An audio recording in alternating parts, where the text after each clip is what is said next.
It was late at night on a typical Tuesday evening. I was surfing the internet as I had two large coffees from my local coffee shop earlier that day and was unable to sleep. After watching pointless YouTube video after pointless YouTube video, I came across a strange title in the related video bar. None of the characters were of the English language, however, the shapes of the characters seemed to resemble words, although I couldn't quite decipher them. Curious, I clicked the video. I suddenly began to hear various creaks and groans coming from my house. I whirled around and grabbed a nearby baseball bat, ready for a fatal battle. To my surprise, there was no intruders in the house, nor any signs of a forced entry. All the doors were also locked. Figuring I was just going crazy, I shrugged my shoulders and lazily walked back to my room. I'd spent a lot of money on a high bandwidth connection, so I was perplexed that the video I had clicked on had not loaded yet.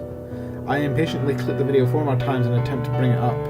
After what seemed like an eternity of waiting, the page finally loaded. The background was black and it completely hid all of the text, except for the username of the uploader and the description, both in crimson red. The user of the uploader was Nightmare Slumber, and the description read as such: "How ignorant of you. You are unaware of my demonic presence in your life. I will destroy everything you stand for. Worthless coward, I am always watching you. And soon you will come to live with me. Forever." Figuring this was simply the idiocy of a 12-year-old, I did not heed the danger I was in. The video began with a picture of an abandoned mental asylum, later found out to be Denbigh Asylum. The picture was a long, dark and tattered corridor extending past the viewer's visual field. The left wall of the corridor had windows separated by columns. The corridor was bathed in an eerie moonlight, only broken by the shadows of the columns. The darkness of the corridor was pure black, the likes of which I had never seen. I got the vibe that the asylum was hastily abandoned and never cleaned up. For the first minute of the video, it was simply a still frame of the corridor. There was no sound, no movement. At approximately 1 minute and 13 seconds of the video, I noticed a slow but definite movement at the very end of the corridor. It had a human-like stance, but walked very unusually, most noticeably with its head pointed straight at the ground. The creature accelerated steadily as the video progressed, eventually breaking into a full run. The creature ran headfirst into the camera, knocking it over. Simultaneously, I heard a very loud bang at the door. There was only one, and it sounded like someone had just run into the door. I jumped up and grabbed the bat again, when I heard my computer made an error sound. The computer then blue screened at that point, saying it shut down for safety reasons. The screen then proceeded to make note of the fact that an unknown hacker had been obtaining information about my whereabouts. My antivirus program ran a trace of the hacker's IP address and came back with a city in northern Wales. Specifically, the hack had been made from an abandoned mental asylum. Then the power went out. At this point I became extremely intimidated. My eyes welled up with water as my breathing accelerated. I began to hear someone groaning in pain outside the door. I knew it was a mistake to go look, but I decided to anyway. When I glanced through the peephole, there was nobody outside the door. I could still hear the groaning though. No way in hell was I opening that door. I flew into the panic and immediately attempted to contact police. However, I simply got a busy tone on both the landline and my cell phone. I ran back up to my computer to see if I could hook it up to a generator to ask for help that way, when I noticed that the computer screen was still on. In giant red text upon a black screen it read, "Go to sleep." A piercing scream then rang out. It sounded like someone was dying. I raced to the kitchen and drew 2 knives out of a drawer. This was real. This was actually happening. The screams got louder and more desperate. Under the screams I began to hear a faint but distinct hysterical laughter. I ran about the house trying to figure out what was going on. I then heard a sobbing coming from a closet near my computer room. My skin ran cold as I grasped the doorknob. It was cold to the touch. I should have said something before opening the door, but I didn't have the common sense to do so. I whipped the door open to see a young girl, dead and bloody, crumpled in a heap. Her stomach had been ripped open and her entrails pulled out. She was entirely naked and coated completely in blood. The wall suddenly was illuminated with a red light. I noticed that something was written in the blood on the wall. You should have heeded the warning. Time to go to sleep. I whirled around and saw the figure in the video, head down and everything. I froze in fear, with one sudden movement, almost as if I was watching a video that had skipped a few frames. The figure twisted its head and looked at me. Then everything went black. Detective's Note 1. The victim's body was found in a similar state to that of the young girl in the closet. Despite numerous blood tests, we cannot identify the girl. In fact, due to the lack of a missing persons report, the fact that no one came forward to claim her remains, or to try to solve the case of the murder, and because no blood test matched anyone we tested, it seemed like that girl never really existed. We have confirmed that the hacking came from the abandoned mental hospital. However, there is no explanation as to how this was timed so close together. We have issued an arrest warrant, but no officer wants to enter the ruins in fear of his or her life. The only break we got was a witness sighting of an extremely unusual and frightening creature running into the hospital a few days later. From the witness's testimony, we noticed a something shockingly similarity between the face of the deranged mental hospital inhabitant and the following image, taken from a site filled with horror stories with the words "Go to sleep" captioned above it. Numerous murders like this have occurred since, and every single one of the victims have been noticed to watch the video a few minutes before the homicide is committed. YouTube officials have tried to remove the video, however every moderator that tries end up getting brutally murdered. Case still unsolved. Detective's Note 2.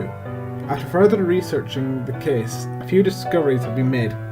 First, while I've been unable to find the source of the video, last-minute accounts of the killer's victims have proved enough descriptive evidence to point to the image used as the background for the video. Although this is a JPEG image and thus by nature is still an image, rumour has it that if you stare into the picture long enough, the image begins to twist and contort. Continue staring and you can see a creature beginning to run towards the camera. No one has watched the image long enough to see the creature come close, but enough visual evidence is there to assume that it's the same person seen in the video.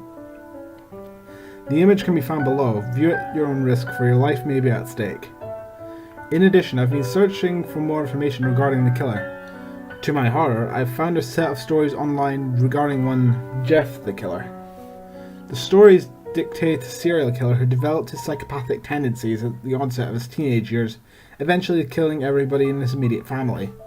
The most shocking aspect of the story is that Jeff killed his victims in the same brutal way as seen with the Dengbig Asylum killer, even going to the extent of both killers communicating "go to sleep" before murdering their victims. The most frightening aspect, however, is that the image provided for Jeff the Killer is the exact same as the image provided by witnesses for the Dengbig Asylum killer, leading investigators to believe that they are in fact the same person. For further reading, simply search Jeff the Killer online and read at your own risk. The most terrifying fact of all, though, lies in my personal experience. After writing this report, I heard strange sounds throughout my home. Figuring it was nothing, I continued doing research on Jeff. The banging noises got louder and louder. I searched outside, thinking maybe a bird was injured.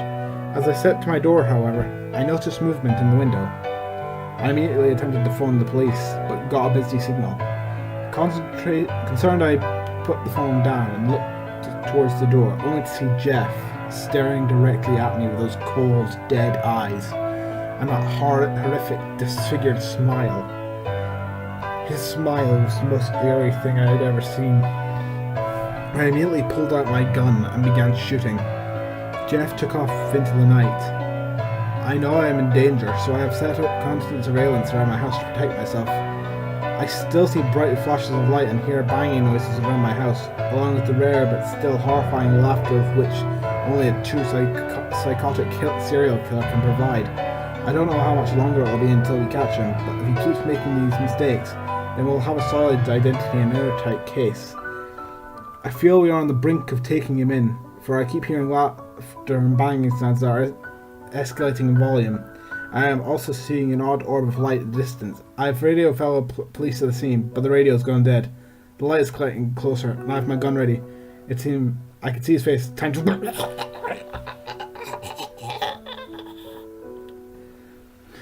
Hello, everyone.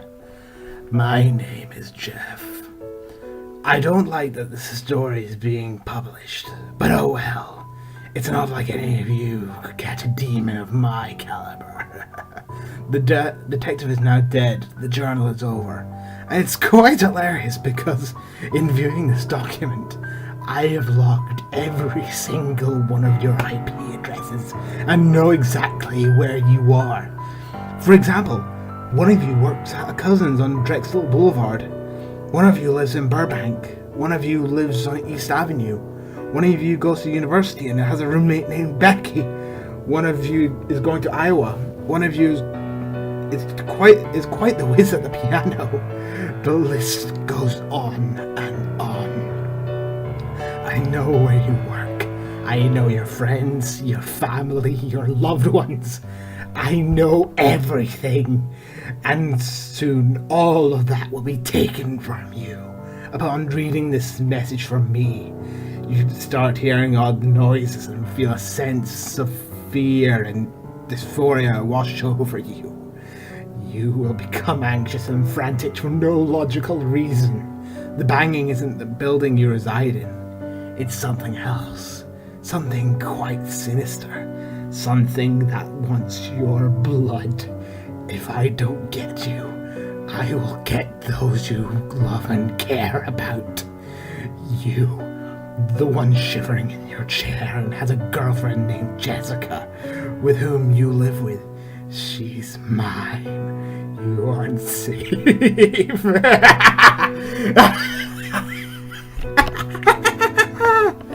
I think it's time for you to go to sleep.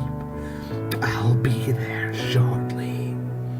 Sincerely, Jeffrey the Killer. P.S. Whomever is the one that's a junior at Castle Moraine, you're cute. I'll take my time with you.